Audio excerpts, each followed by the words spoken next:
এটা দেখা যাবে তখনই সাথে সাথে আপনাকে ট্রিটমেন্ট নিতে হবে, না হলে আপনার বিরাট ক্ষতি হয়ে যাবে।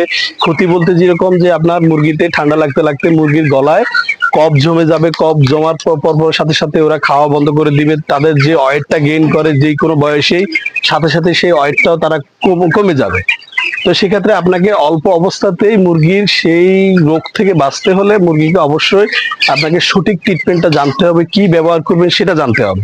তো আজকে আমরা আলোচনা করবো সেই বিষয় নিয়ে। আমার ছোট্ট খামারে কালার বার্ড আমি আছে 750 পিস।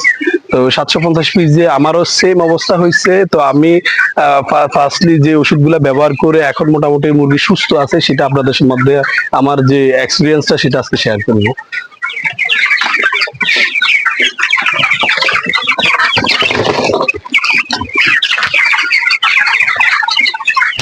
তো শুরুতে আমরা যেটা বলবো সেটা হচ্ছে যে ফার্স্টলি আপনাকে কিনতে হবে ডক্সিবেট।